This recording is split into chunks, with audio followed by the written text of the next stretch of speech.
Hi, it's Lewis and Lauren and welcome to day 54 of our van build. So it was finally time to cover this ugly step, and we knew that we wanted a nice floor mat so that you could wipe your feet before you get into the van. I had a rough idea of how I wanted it to look, so I started off by cutting some 9mm ply, adding a couple notches to go around the ridges of the step, then using a paddle bit to give enough clearance to cover this bolt head.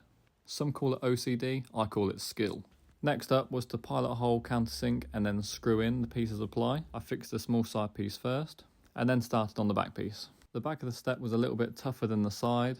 It took a little bit longer to pilot hole it and add the screws, and then annoyingly one screw didn't want to go in and it snapped the head clean off. So I got out the angle grinder with a sanding disc and just filed down the screw until it was flush with the wood. 3 seconds later and it was gone and we could move on with the next part. We picked up a doormat from B&M for £10, gave the finished step area a final measure, and now it was time to cut the mat. We liked this mat because it had a rubber edge that we could utilise on the step, and we quite liked the colour, and it was quite a thin mat so we weren't going to lose much space on the actual step. After carefully cutting the mat, it was ready to test fit. We were really happy with how the mat looked once it was in place, and now it was just time to glue it in. With some of the offcuts off the mat, I cut another small piece just to fill in the end. Then I applied adhesive to where the main part of the mat was going to sit. The adhesive we used was Soudall Fix-All. I got Lauren to help me place the mat to save the adhesive going everywhere. Gave it a good push down on the roller to secure it. Next will be the edging trim when we install our vinyl flooring. Stay tuned for day 55.